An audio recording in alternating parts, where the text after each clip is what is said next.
मसीह यस्सु के कादर और बाबरकत और अजीम और फतहमंद नाम में आप सबकी सलामती हो। मेरे अजीजों, मत्ती रसूल की मार्फत लिखी गई अंजील के सिलसिलावार पैगामात के सिलसिले में एक नए पैगाम के साथ आपकी पेश खिदमत हूँ। इससे पहले वाली 2 वीडियो में हम मत्ती की इंजील उसके 4 बाब की पहली 11 आयत में यीशु मसीह के आजमाए जाने के ताल्लुक से सीख रहे हैं। इस वीडियो में हम सीखेंगे इस पैगाम के आखिरी नुक्ते को, और वो है आजमाइश में खुदा की मदद और फतह का जश्न। आजमाइश में खुदा की मदद और फतह का जश्न।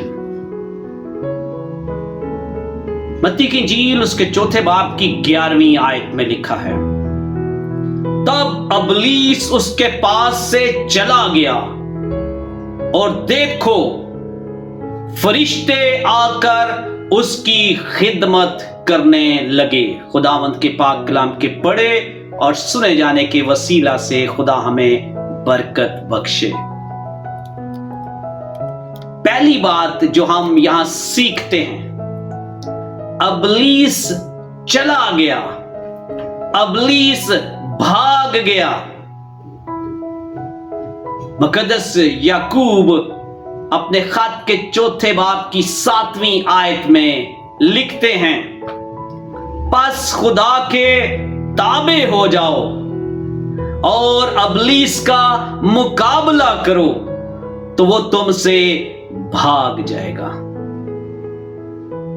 और यीशु मसीह ने इसका नमूना दिया। यीशु ने मजम्मत की। यीशु मसीह खुदा के ताबे और फरमाबरदार थे। उन्हें ताबेदारी और फरमाबरदारी की और अबलीस का मुकाबला किया और अबलीस भाग गया, शैतान भाग गया। मेरे अजीजों, आजमाइश ताकतवर होती है, लेकिन अगर हम फरमाबरदारी और मजबूती से खड़े रहें तो ये आजमाइश वक्ती होती है, टल जाती है। दूसरी बात जो हम इस नुक्ते के तहत सीखते हैं वो है अल्लाही मदद, खुदा की मदद।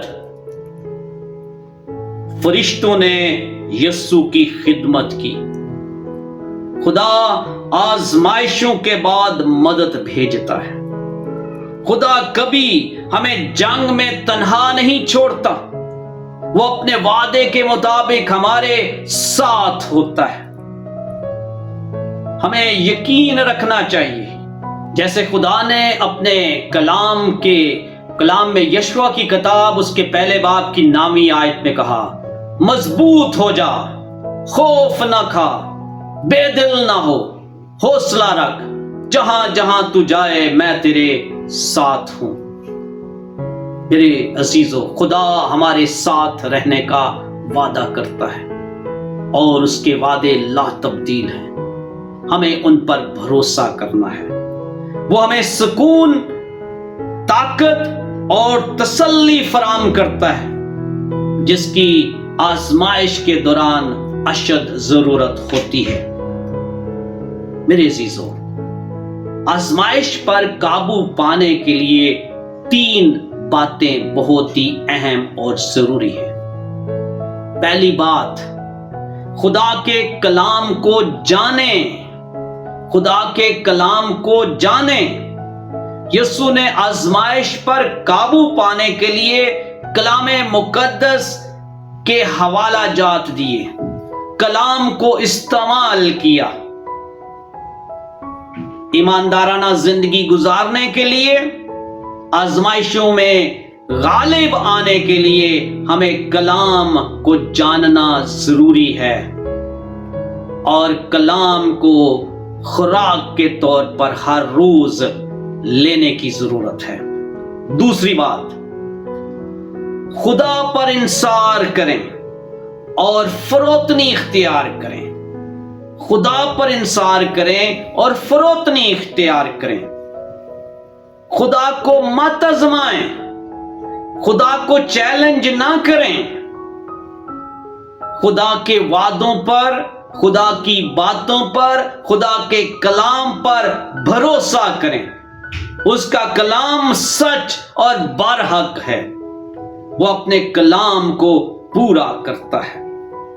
تیسری بات، صرف خدا کی عبادت کریں، خدا ہی کو سجدہ کریں.